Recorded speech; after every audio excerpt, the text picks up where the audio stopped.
Here we go, what's up mga kaisla, panibagong araw at panibagong videos na naman tayo. So for today's videos, magsusurf na naman tayo at the same time, mag-spur fishing. Kaya ito, nag-prepare na kaming lahat para sa next adventure namin na aming puntahan. Pero bago ko simulan ang buong video na to, ito muna ang mga pangyayari. So here we go, bago tayo mag-proceed sa ating videos, gusto ko lang i-shoutout ang gumawa ng aking spear gun. Gusto ko rin ipakita sa inyo kung gaano kaganda at gaano katibay ng pagkagawa ng spear gun na to. Kung gusto nyo magpagawa, i-message nyo lang siya sa Facebook page niya na nasa screen. At kung naghahanap din kayo ng surfing photographer habang kayo ay nagsusurf, hanapin nyo lang or i-message nyo ang Facebook page or Instagram ni Matthias Oliver na nasa screen. At this time, bago natin simulan ang ating adventure, happy hour muna tayo kasama ang ating kaibigan na si Yasuki. Arigatou gozaimasu! Si Yasuki at Ryo nga pala ay isa sa mga surfing student natin dito sa Kermit. Sila ay mga Japanese nationality na lumayo sa ating isla para lang mag-surf.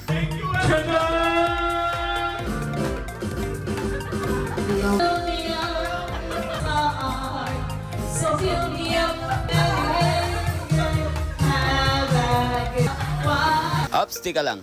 Kitang-kita talaga na nag-enjoy itong si Yasuki. Pero sa hindi inasahang mga pangyayari, ito ang kasunod. Opsi, tika. Di ko na kailangan i-explain lahat. Basta, ang nangyari, sumimplang siya sa motor. Kaya hindi na siya nakasama sa adventure namin kinabukasan. Bawi na lang next time, bro. What's happening to you? Oh my goodness, bro. See you, bro. See you. Right.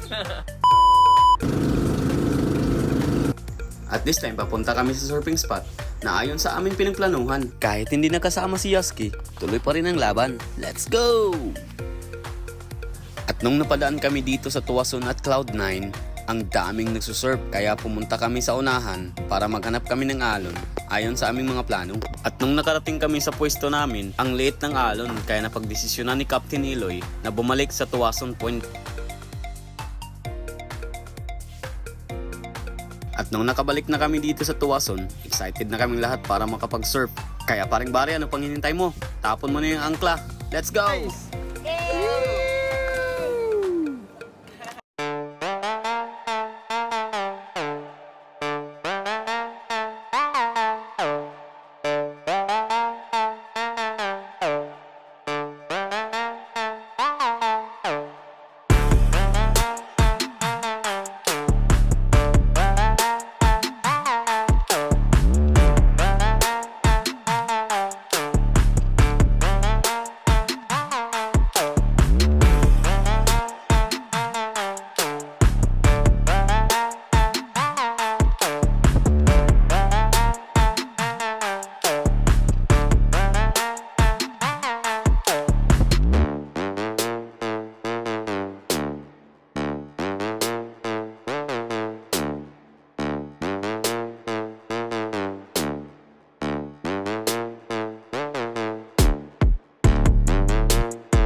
At this time, tapos na kami mag-surf at mag-spear fishing, kaya ito, nag-prepare na ang ating master chef na si Boss Eloy para sa ating gagawin na pagkain.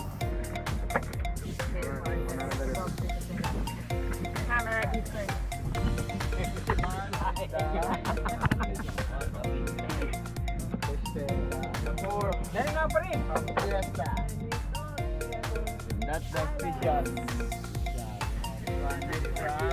Wala, agree ha? Agree pa rin.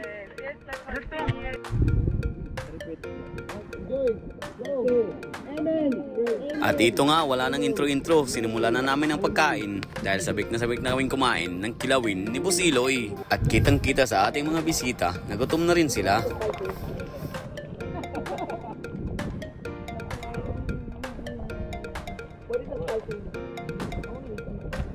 The vinegar made in coconut. Coconut vinegar. Oh, so I'm just curious. You put the coconut and vinegar or the coconut vinegar? You eat it. Oh, that's your what party? At this time, nung umuwi na kami, bigla na lang nakatulog itong ating kaibigan na si Rio dahil sa pagod.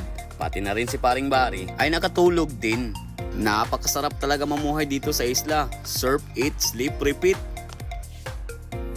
So hanggang dito na lang muna ako. Hanggang sa susunod nating mga videos. Paalam!